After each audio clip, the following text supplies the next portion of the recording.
Всем привет, друзья! С вами сестры. В последнее время популярным оформлением среди наших заказов стал торт в виде сферы. Одним из популярных его разновидностей это торт бомба. Также торт такой формы можно интересно обыграть и приготовить в любом стиле. В этом видео мы подробно покажем вам процесс темперирования шоколада быстрым способом, расскажем, как можно длительное время сохранять его в текучем состоянии в домашних условиях, не повторяя процесс темперирования заново, а также покажем полный процесс от изготовления шоколадных сфер, сборку торта, велюровое покрытие, создание декора и сам процесс декорирования на примере торта в стиле Wednesday. Торт, приготовленный таким образом, требует меньше времени на приготовление, так как его не нужно длительное время охлаждать в холодильнике перед финишным покрытием и декорированием. Для приготовления таких полусфер мы используем вот такие пластиковые формы разных диаметров. Самые ходовые это 20 и 18 сантиметров. Торты таких диаметров получаются приблизительно 2,7 и 2,2 кг. Процесс приготовления самого торта мы начинаем с выпечки бисквита и подготовки всех начинок. Рецептом самой начинки в этом видео мы делиться не будем, а покажем только сам процесс сборки и декорирования торта. Внутри можно использовать абсолютно любую начинку. Как только бисквит и начинки готовы, можно приступать к изготовлению самих полусфер. Для создания сфер можно использовать профессиональный шоколад из кондитерского магазина или любой проверенный вами качественный шоколад. Мы будем использовать обычный марки Коммунарка или Спартак. Для создания любых шоколадных элементов нужно обязательно затемперировать шоколад. Мы используем свой проверенный способ, который пользуемся уже не первый год, и он нам идеально подходит. Для этого нам понадобится кастрюля с водой для создания водяной бани и металлическая миска. Удобно, если миска будет широкой, для того, чтобы на нее можно было перевернуть позже сферу для стекания лишнего шоколада. Растапливаем мы на водяной бане. Дно миски не должно прикасаться к воде снизу, а также следите за тем, чтобы вода сильно не кипела, так как в таком случае очень легко перегреть. Перегретый шоколад начинает сворачиваться и гореть. Как видите, мы постоянно мешаем для того, чтобы шоколад, который находился на низу миски, не перегрелся. Основной смысл темперирования заключается в нагревании и охлаждении шоколада до определенных температур, благодаря чему масло какао затвердевает в нужной кристаллической структуре, что не позволяет шоколаду быстро таять и дает ему блеск и твердость. Перед вами схема темперирования для разных видов шоколада. Нам нужно растопить белый шоколад до температуры не выше 45 градусов и затем быстро опустить ее до 25-26 градусов, после чего опять поднять температуру до рабочей консистенции. Проверяем температуру лазерным термометром. У нас она достигла 43 градуса, но не все кусочки шоколада еще растворились. Чтобы не рисковать и не допустить перегрев шоколада, снимаем миску с водяной бани и пару минут еще перемешиваем без нагрева. Сейчас нам нужно быстро опустить температуру массы. Для этого устанавливаем миску с шоколадом на что-нибудь холодное. В нашем случае это пакет с замороженными ягодами. При использовании металлической миски таким образом шоколад начинает быстро остывать, но в таком случае на дне миски шоколад быстро охлаждается и могут образовываться комочки. Чтобы этого избежать, нам нужно его постоянно энергично мешать, хорошо проходя дно миски лопаткой. Таким образом температура опускается равномерно. Нам нужно опустить ее до 25-26 градусов.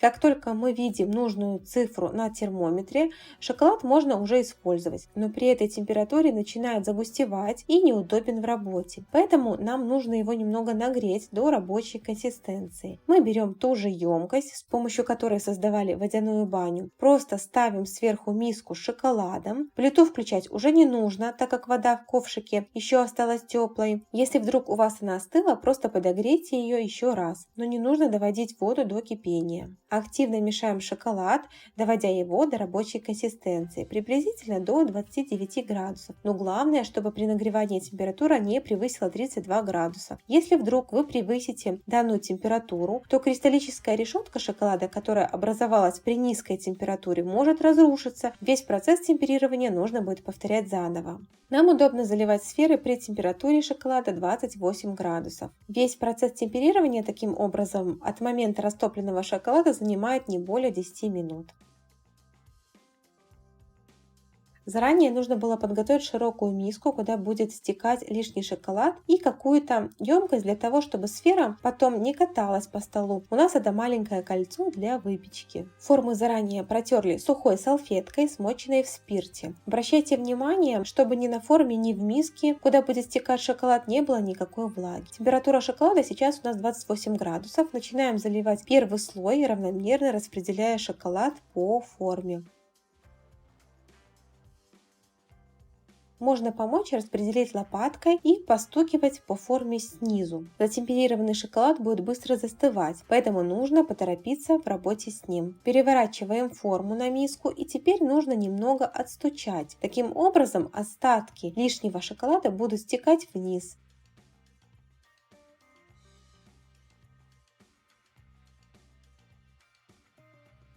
Излишки снимаем шпателем. Форму с залитым шоколадом отправляем в холодильник для стабилизации буквально на 5 минут.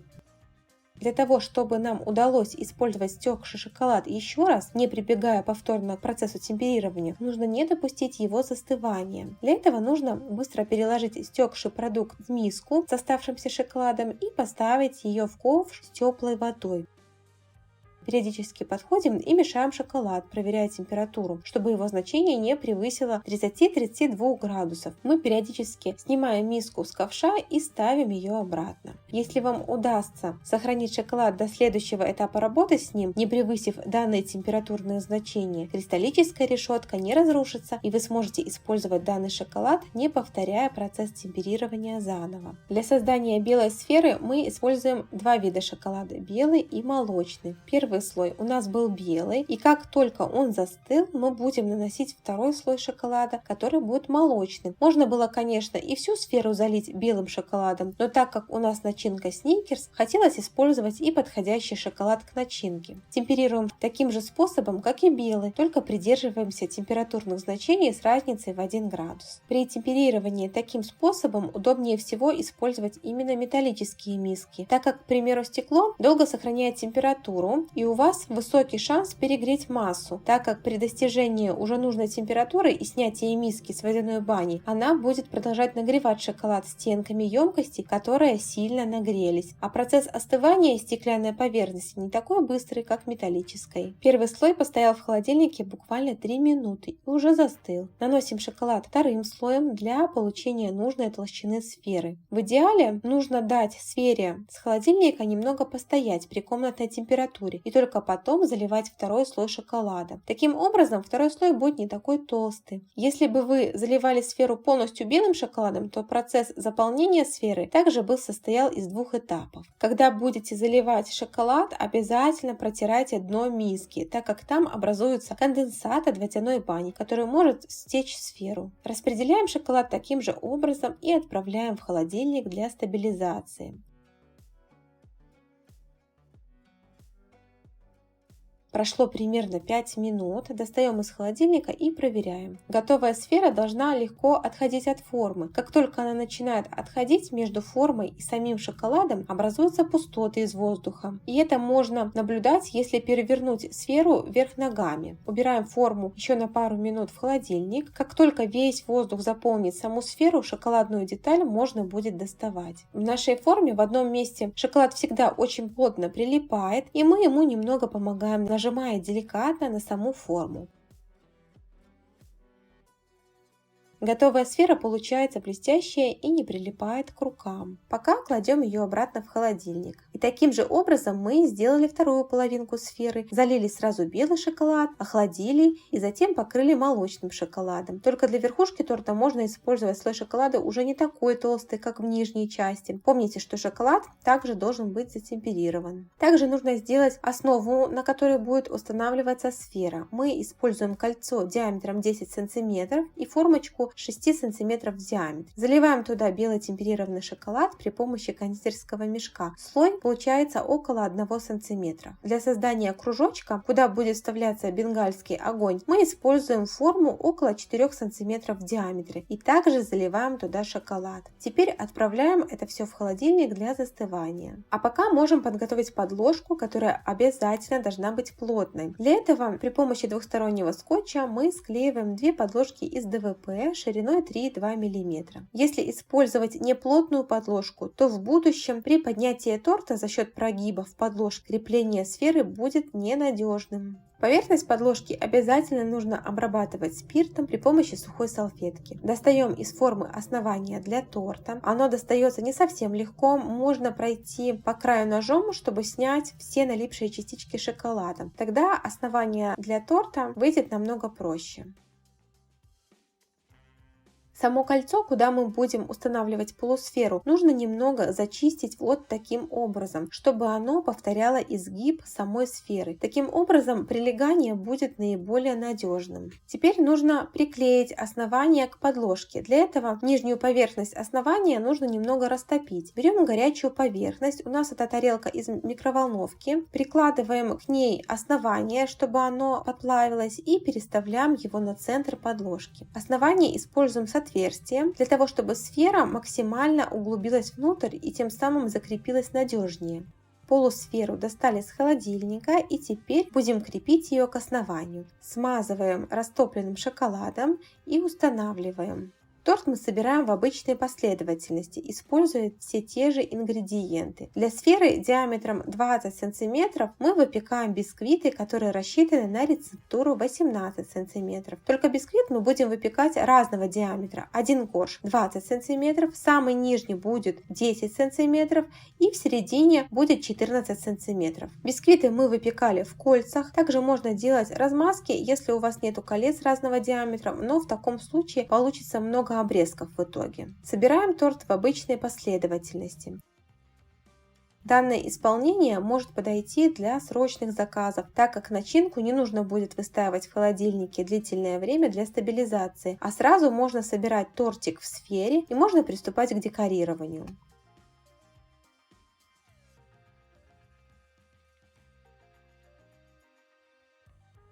Самый последний корж можно задекорировать по желанию клиента. А также в такой торт можно спрятать какой-нибудь сюрприз для именинника. Например, однажды мы внутрь сферы спрятали настоящий телефон. Для того, чтобы склеить две половинки, мы наносим на край нижней части растопленный шоколад, а вторую полусферу прикладываем к горячей поверхности, чтобы край немного разгладился, и сразу же закрываем нижнюю полусферу. Теперь нужно очень быстро разровнять шоколад, который вытек между двумя половинками, просто разглаживая его пальцами. На поверхности сферы в любом случае будут оставаться неровности. Для этого мы берем шоколад, наносим его и гибким краем силиконовой лопатки начинаем разглаживать. Излишки все снимаем, чтобы переход был плавным. Если остаются мелкие неровности, то в этом нет ничего страшного. А вот если останутся крупные шероховатости, в дальнейшем они не скроются за велюром и будет виден неаккуратный переход между сферами. Для того, чтобы приклеить верхушку, в которую будет вставляться бенгальский огонь, ее нужно тоже подрезать немножко ножом, чтобы создалось вот такое углубление, которое потом будет плотно прилегать к сфере.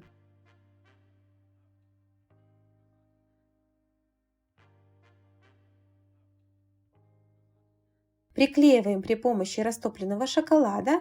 Теперь ставим торт в холодильник для охлаждения. Приступаем к велюровому покрытию. Перед тем, как готовить велюровую смесь, нужно хорошенько охладить торт. Это необходимо для того, чтобы велюр ложился красиво. Для этого мы ставим торт в морозильную камеру на 20-30 минут. И за это время приготовим велюр. Соотношение шоколада и какао-масла 60 на 40. Берем 100 грамм шоколада и 60 грамм какао-масла. Для придания белого цвета добавляем белый краситель. Ставим в микроволновку и растапливаем импульсами, после чего пробиваем блендером. Даем постоять, так как температура велюра еще достаточно теплая. За это время остатки нерастворившихся частичек продукта разойдутся до конца. Температура снизится и можно приступать к нанесению велюра. Вставляем пакет в емкость краскопульта и переливаем велюровую смесь в него. Так не нужно будет потом мыть емкость, и остатки массы будут храниться в этом мешочке.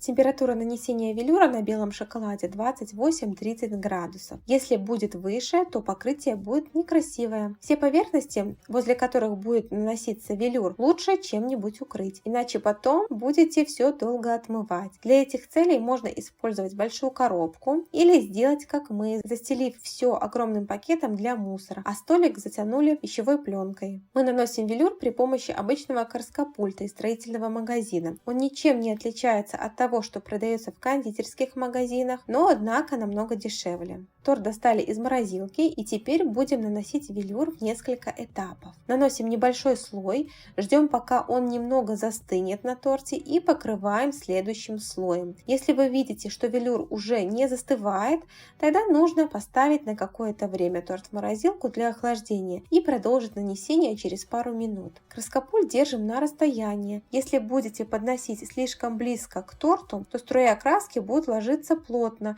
и уже не будет нужного эффекта велюра. Иногда бывает, что от предыдущей работы в краскопульте могут оставаться остатки краски, и как бы хорошо не были вымыты внутренности, под давлением краска другого цвета все же может вылетать. В нашем декоре это абсолютно не страшно, но в других вариантах пришлось бы каким-то образом эти частички убирать. И как и говорилось ранее, если плохо разгладить шов, то все неровности будут подчеркиваться после нанесения велюра. И хоть на шоколаде изначально казалось, что неровности достаточно хорошо разглажены, все же шву нужно было уделить больше внимания. После того, как торт полностью покрыт, ставим его в холодильник и приступаем к созданию декора. Для этого нам понадобятся различные элементы. Для начала подготовим вафельные кружева. Для их создания мы используем обрезки вафельной бумаги, которые остались с предыдущих декоров. Рвем их и погружаем в воду. Если вы делаете не из обрезков, то понадобится чуть больше одного листа вафельной бумаги и 80 грамм воды. В нашем декоре кружево будет черного цвета, поэтому сразу его подкрашиваем водорастворимым красителем. Но почему-то краситель не окрасил в черный цвет. Возможно, производитель перепутал упаковки и на коричневом красителе наклеил упаковку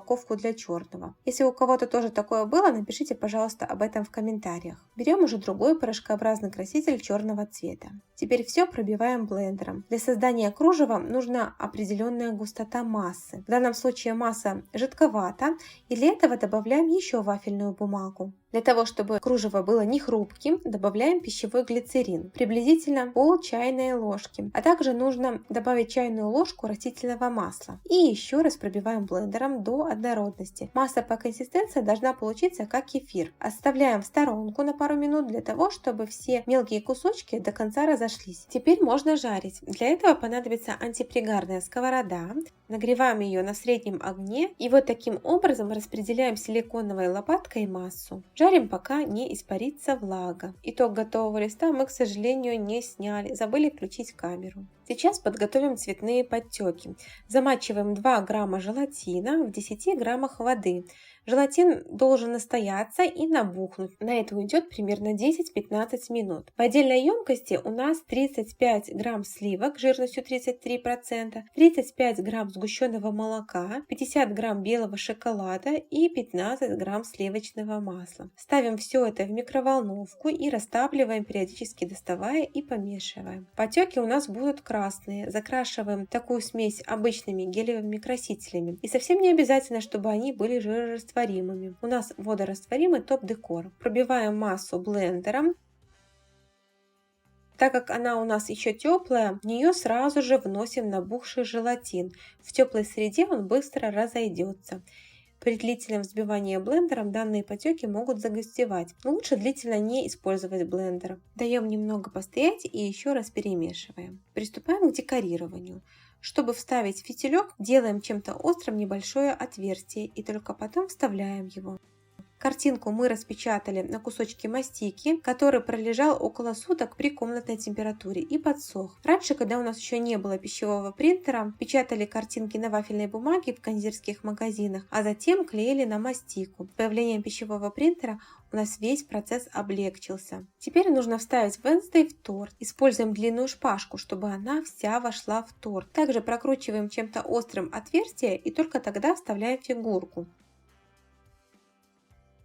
Сейчас будем делать объемную юбку из кружева, которую мы делали на сковороде. Крепим его при помощи черной шоколадной глазури. Делаем это абсолютно хаотично.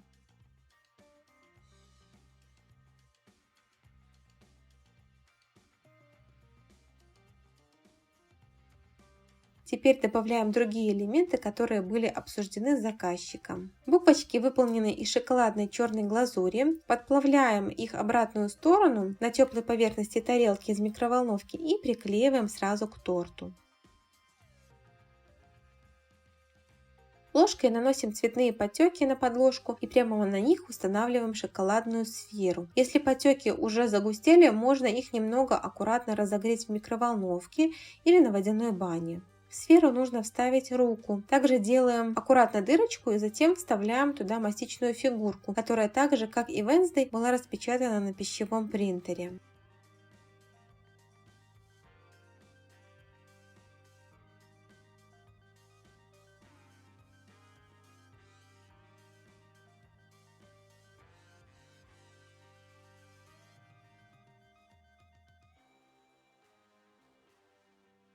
Вот такой торт у нас получился весом 2,7 килограмма. Многие, наверное, думают, каким образом кушать такой торт. Покажем вам кусочек из нашего семейного праздника. Верхушку нужно разбить, снять отколовшийся шоколад, а внутренности разложить по тарелочкам ложкой. Либо же можно перевернуть нижнюю часть торта кверху и разрезать прямо шоколадом горячим ножом. При помощи сферы можно воплощать огромное множество идей в жизнь. А другие наши работы вы можете посмотреть на нашем инстаграм-канале. Кликайте на значок «Сестры» в левой части экрана и переходите по ссылке. Надеемся, это видео было полезным и увлекательным для вас. Не забывайте подписываться на наш канал и ставить лайки. С вами были сестры. До новых встреч в новых роликах.